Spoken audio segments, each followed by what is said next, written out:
नमस्कार. आपण बाजार सावंगी तालुका रत्नापूर जिल्हा छत्रपती संभाजीनगर येथे असून जून पासून पावसाळा सुरू झालाय. मात्र जूनच्या नंतर ते आज 31 जुलै 2026 तारीख आहे, म्हणजे आता ऑगस्ट महिना सुरू होईल आणि एवढं 2 महिन्याचा कालावधी निघून गेला तरी या नदीला पूर आला नव्हता. आज गेल्या 3-4 दिवसांपासून संततधार पाऊस सुरू असल्यामुळे कुठे आज या नदीला पूर आलेला आहे. ही बोडखा नदी आहे, धान नदी जी बोडख्याहून येते. या बाजूला रेलकडून एक ओढा येतो रेलचा, आणि नीम नदी आहे कनेक्ट शिळून येणारी. तर दरवर्षी आपण बघितलं तर जूनच्या सुरुवातीलाच या नदीला मोठ्या प्रमाणात पूर येत असतो. आणि हा जो काही पूल दिसतोय आपल्याला, या अगोदर जमिनीलगत पूल होता तेव्हा मात्र इथून येण्या जाण्याची खूप तारंबळ व्हायची, कारण नदीला पूर आला की इकडची वाहतूक इकडे, तिकडची वाहतूक तिकडे राहायची.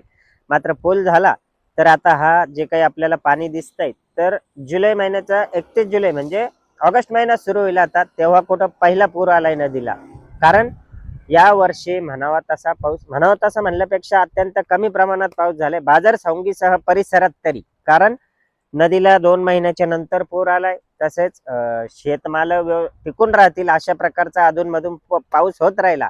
आणि आता गेल्या 3-4 दिवसांपासून संततधार पाऊस सुरू आहे. जोरदार जरी झाला नसला या परिसरात, तरी संततधार पावसामुळे हा पहिलाच पूर या नदीला आलेला आहे. ही समाधानाची आनंदाची बाब आहे. कारण नद्या नाले ओसंडून वाहिल्यामुळं जे काही केट्या केलेल्या आहेत बांधारे, सिमेंट बांधारे नद्यांवरती, तर ते भरून पुढे चालून विहिरींसाठी पाणी पातळी नक्कीच वाढते, त्याचा उपयोग होतो.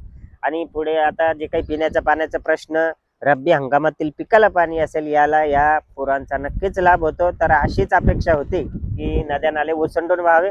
पुढे बघूया आपण.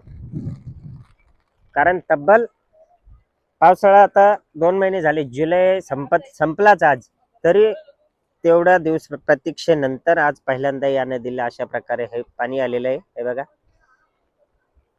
अन्यथा जर बघितलं तर बाजार सावंगी परिसरात सुरुवातीपासूनच जूनच्या सुरुवातीलाच या नद्या नाले ओसंडून वाहत असतात.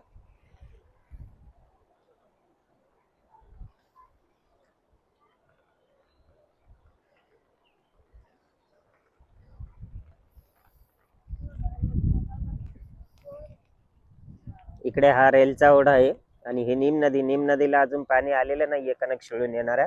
मात्र इकडे बोडख्याकडून येणारी धान नदी, हिला बऱ्यापैकी पाणी आलेलं आहे.